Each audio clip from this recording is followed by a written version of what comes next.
Hello. So we're live. It's been a long time since I've been on here. Well, not too long if you count the podcast. I'm without the podcast. It's been quite a while. I certainly haven't really done any reviews. So this is the first review I've done. Haven't really been on the channel in that respect for quite some time. I left the channel to do my the podcast that I'd decided that I wanted to try and devote my time to, and I'm pleased with how that's coming along. If you haven't seen it, we're now live on Sunday evenings around 7ish. We have special guests on. And there's 4 of us. There's myself, there's Josh, Gordon Bennett, and Gil Mondragon. And yeah, there's the 4 of us. As I say, we have special guests on all the time. This week, so this Sunday, we've got Jeff Lovelace coming on. That name, you may not know that name straight away, but you'll know the app that he's creator of, and that's Paint Rack. It might have been known as a different name previously, I'm not exactly sure, but yeah, Paint Rack, Paint Pad, and he'll be on Sunday, so we'll be talking to him.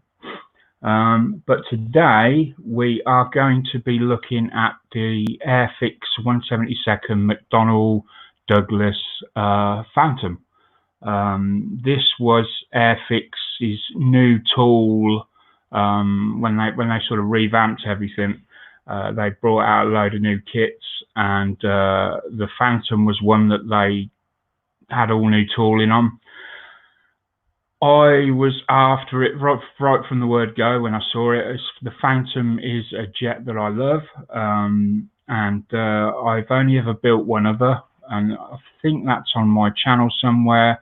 That was the German version, the 1/32 scale 20th anniversary, something like that, 20th anniversary, I think it was. And yeah, that was a Revel kit, if I remember rightly. So I thought I'd give the Airfix kit a go. So I'm going to drop the screen down, and we'll have a look. I have not opened this kit yet.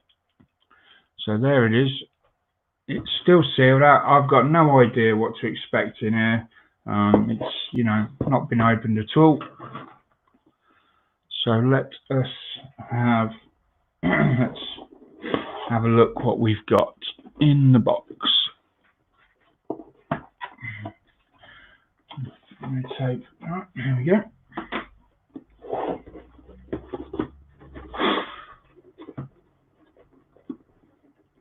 Juma, I should have pointed out, I tell you, I'm really rusty. I didn't point out the artwork on the box.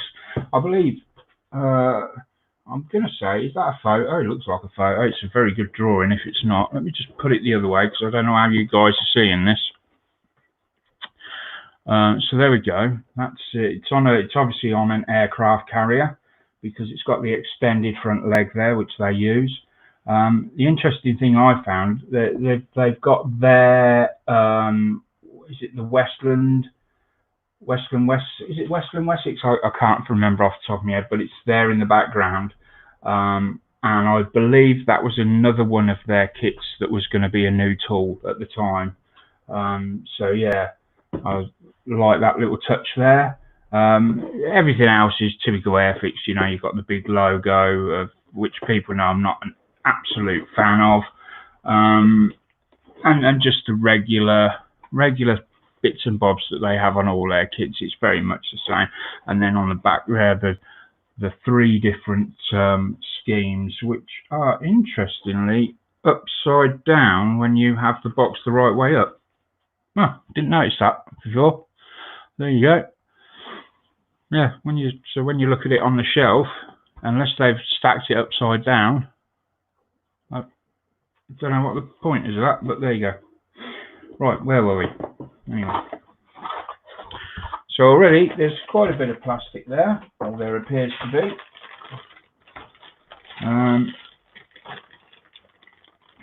New tool, but sadly they've still put everything in one bag. You know, it's no big deal really, but it's something I don't like because of the parts breaking off. Lovely. Let's have a look at the decal sheet first, because that is really quite a size sheet for a 1/72nd aircraft.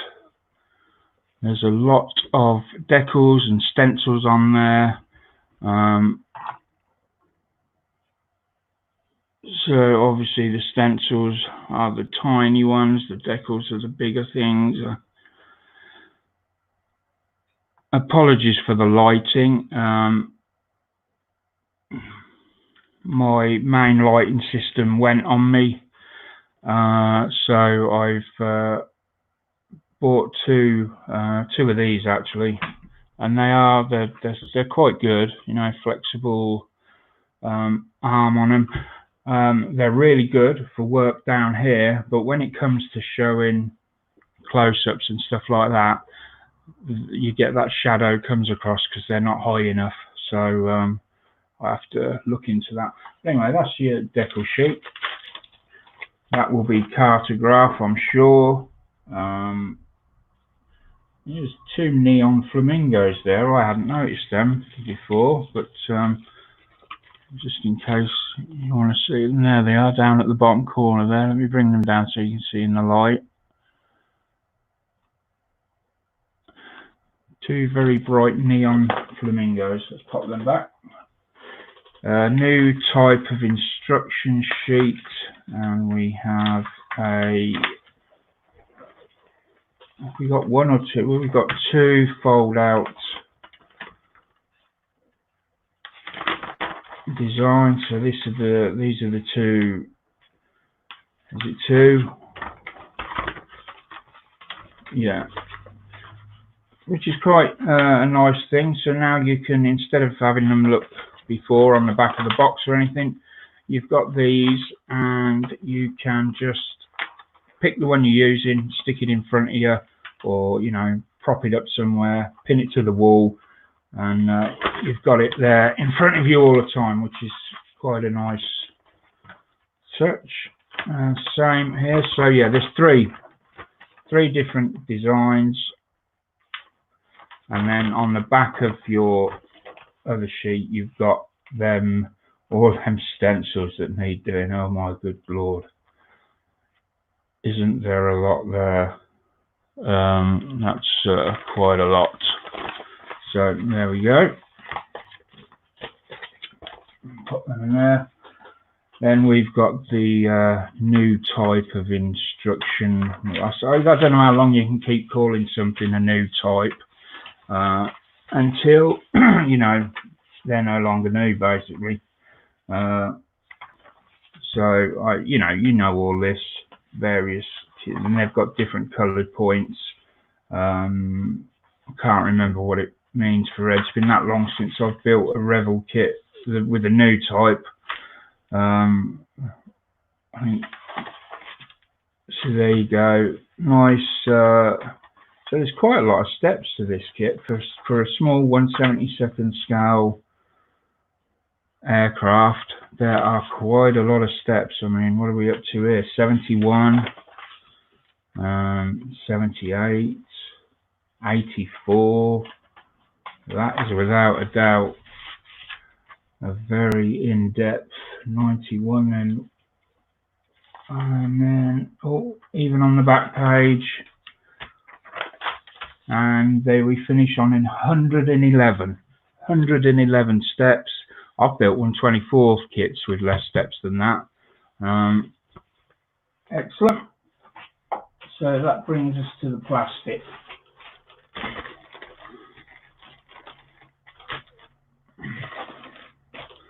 And again, for a 1/72nd scale kit, there's quite a bit of plastic. Let's pop that down there.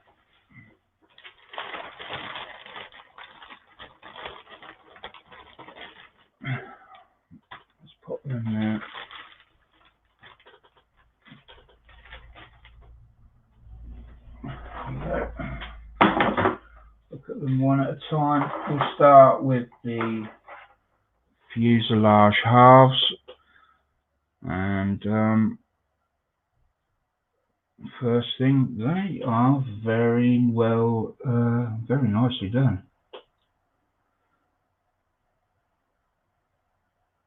Nice detail. Some of the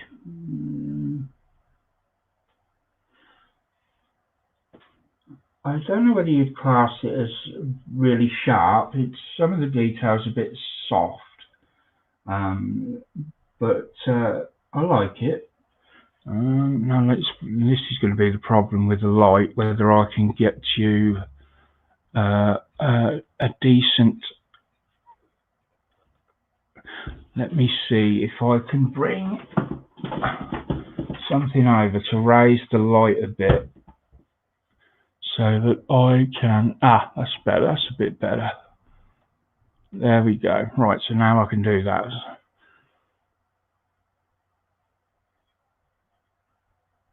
And is it going to come in? Are we going to come into focus? Come on. There we go. Lovely job. There you go. So you see, they're nice and clean, but not excess, not sharp, not what I'd call sharp. Very nicely done. It's not you know, there's a lot of detail there. So especially on these are the pieces for, I guess, if it's folding. If we can get that in there we go. Oh, we had it almost for a second. There we go, look at that. Huge amount of detail there. And that seems to be the pattern throughout. And then we're next piece up.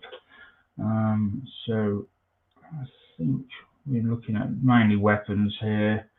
So nothing that jumps out as being nasty or anything like that. They're fine. Not much you can say about weapons, I don't think.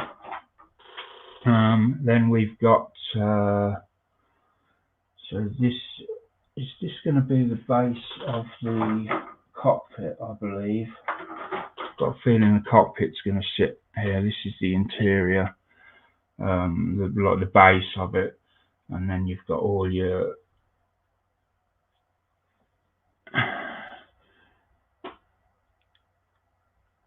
there we go. Try and get in there.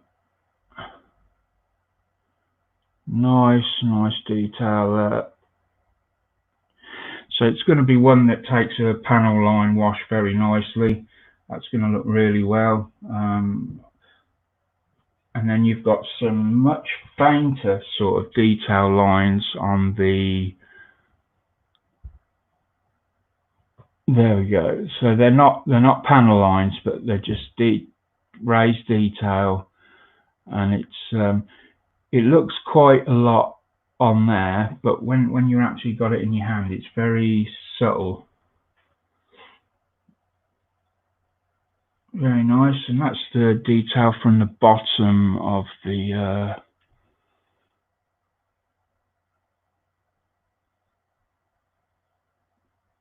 let me just try and there we go.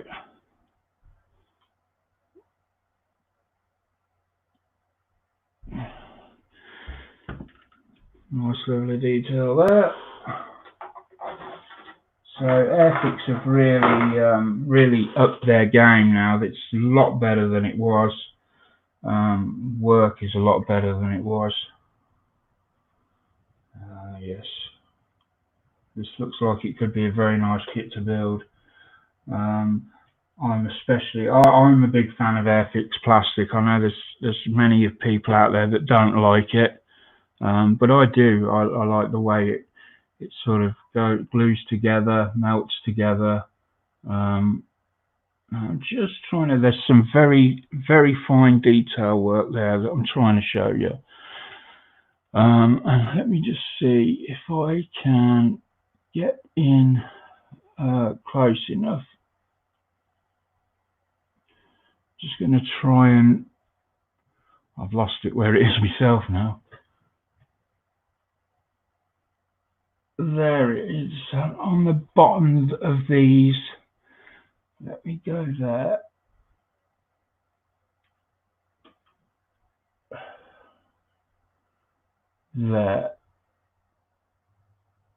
There we go. You can just see it right at the bottom there, like a square of, like a grid. Very well done. Beautiful stuff. And then we're going to come to the cockpit, the engines, and these are the pieces that I don't like bagged up with all the other bits. These are the very fine areas that will break off and get damaged or lost. So this is your cockpit. There's no detail on the side consoles there. I guess they're going to be, I would think they're going to be decals, maybe. I don't know if there's some aftermarket available yet. You've got the bottom seats there,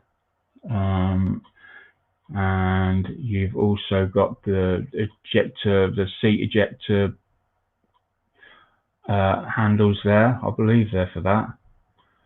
And then various different, this is going to be the consoles here.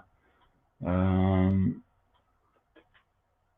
then we come along here and we've got the landing gear parts and wheels.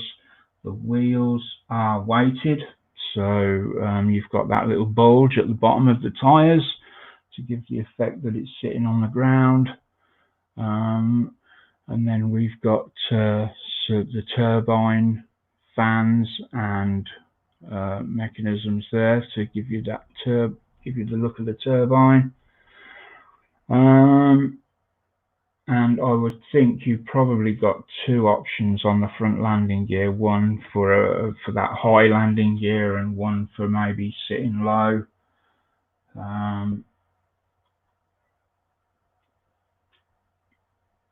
Just looking to see if there's anything else I can tell you about it. No, not really.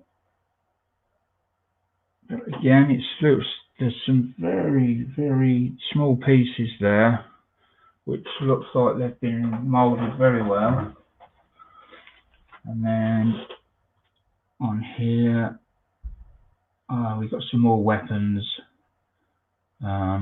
I don't know what these parts are, but they're very well molded. I'll just show you those.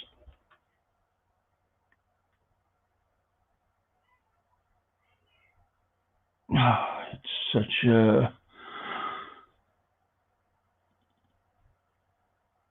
There we go.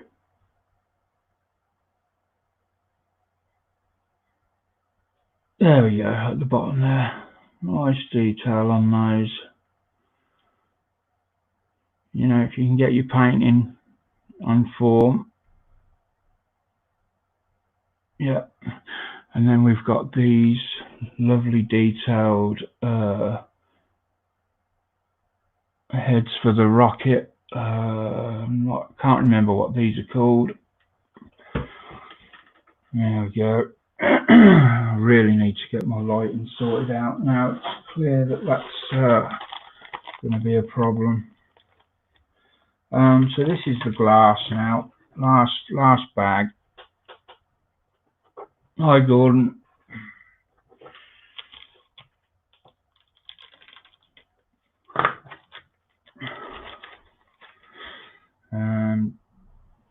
There we go. So the glass looks very nice.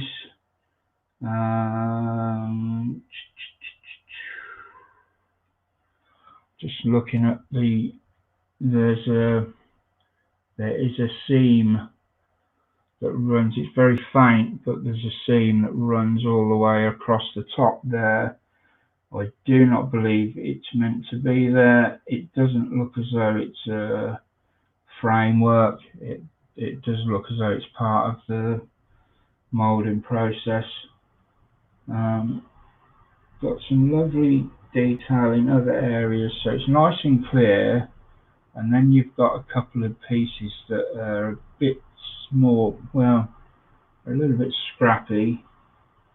I'm referring number 6, is that number 9 there? That's not as clear as some of the others, and it's got a bit of a scrappy look to it. And then this one here, which I'm guessing is some sort of radar dish, because it's got the look of you come across I don't want to see that, honestly. Let me do it that way.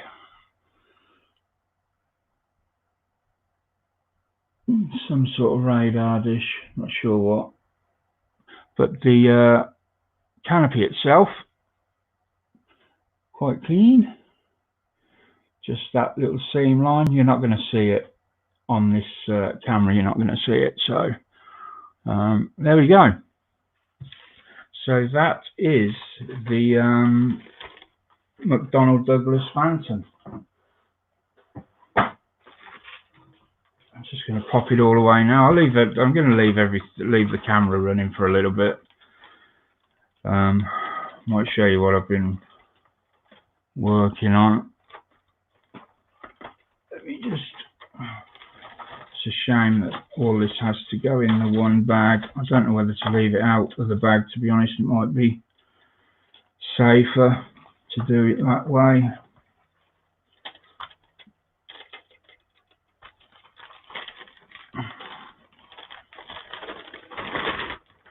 Pop that in there.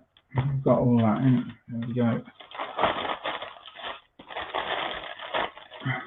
Leave that there.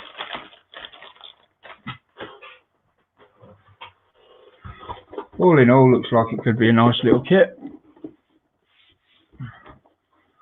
Get around to building it sometime. There we have it.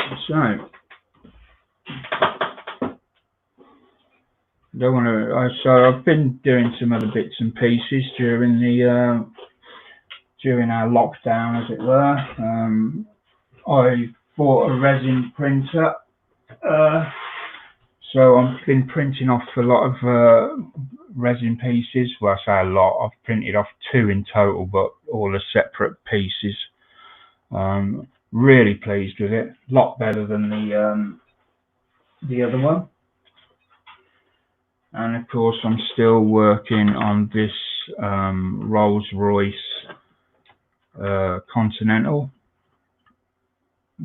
But there's doing lots on this at the moment, lots of bits and pieces, all at different stages. So I'm just trying to. So the compartment. So we've got door half masked up, some masked up.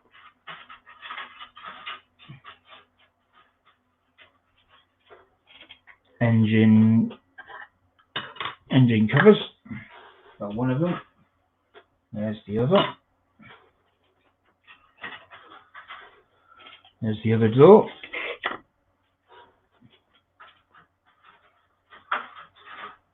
And more pieces, wheels and that, in different stages of completion.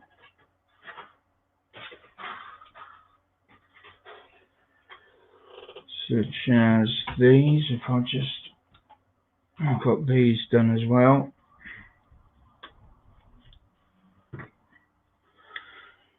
I'll just clip these off here. So they can come up here now, they won't, otherwise they'll get damaged in the box. and that one as well needs to come off. So we're all ready to go.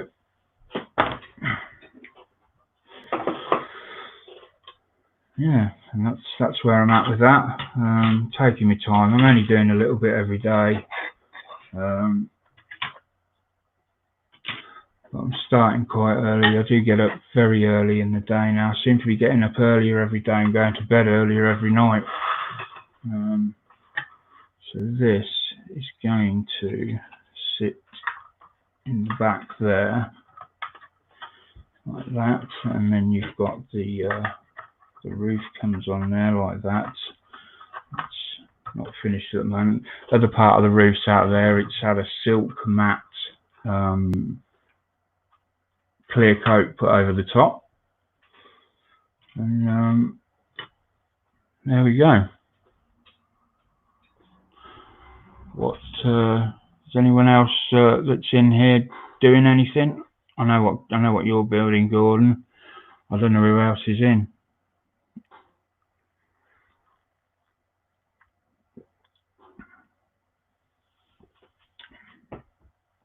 So, mustn't forget, tonight is our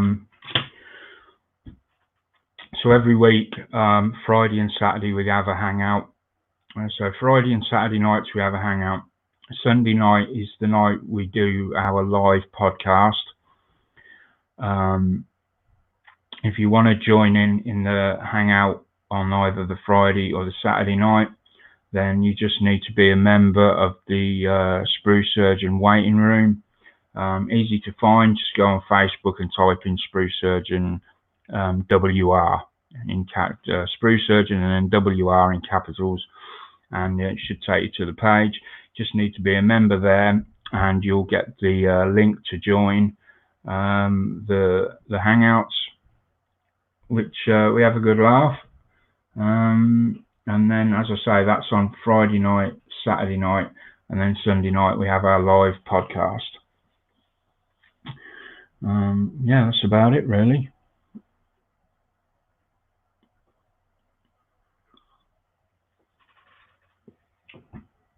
Right. So, I've got to sand this back a bit because I don't like... Basically, they've got this horrible pattern that they use for the canvas on here, and I don't like it. I don't think it looks like canvas at all. I don't know if you can see that, but let me just see again if I can. It's even, I mean, the shine's not going to be there, but that horrible stripy pattern beneath, yeah, you get it there. I don't think that looks like canvas at all. It looks horrible. So I'm in the process at the moment of trying to remove that. I've just done the other piece. If I'm just...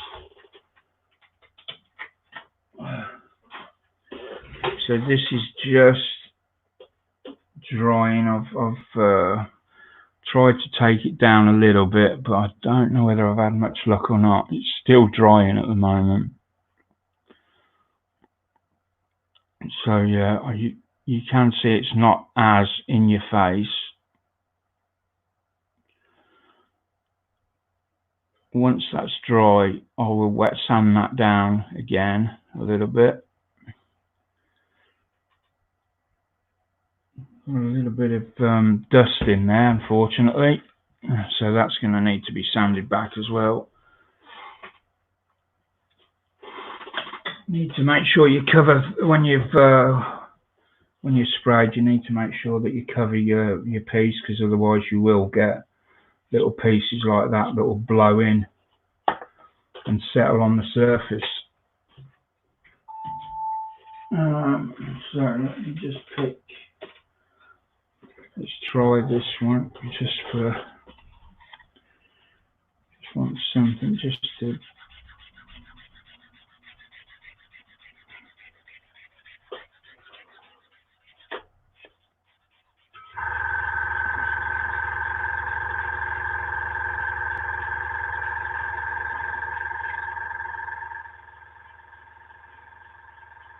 Love these blue sanders, very good. I remember, I think these come from Phil Flory, these ones.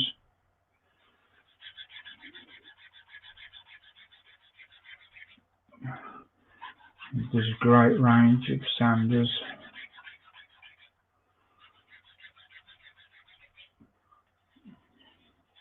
Don't know whether he still does. When I bought these, I paid a tenner, and I got loads. I got a massive pack, like a starter set for a tenner. It was amazing, and that was the first time I'd used them. Was it a little bit more? It might have been a little bit more. I can't remember now. It's been that long ago.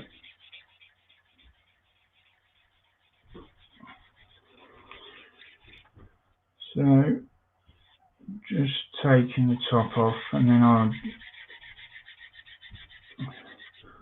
might move to a sander that's got a little bit more grip, wet sand it instead of doing this.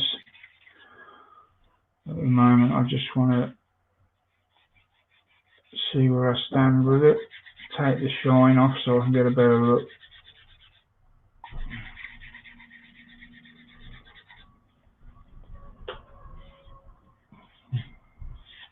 Yeah, it's got that horrible texture to it, which I do not like at all.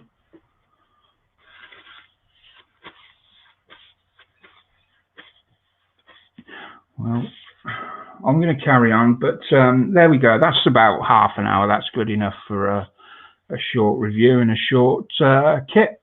Thanks for dropping by. I'm going to be doing some more stuff on the channel over the next the coming weeks and that. So I will be about more than I have been in the past, because as I say, I did leave the channel, but now I'm coming back, doing a bit more, dedicating a lot more to the podcast. That's been my sole aim, really, is getting the podcast off the ground, and that will remain my focus. But I'm just going to put these out every now and then. You know, while the channel's there, may as well use it for that. And we will see how things go. So thanks for watching, and I will see you all very soon. Bye for now.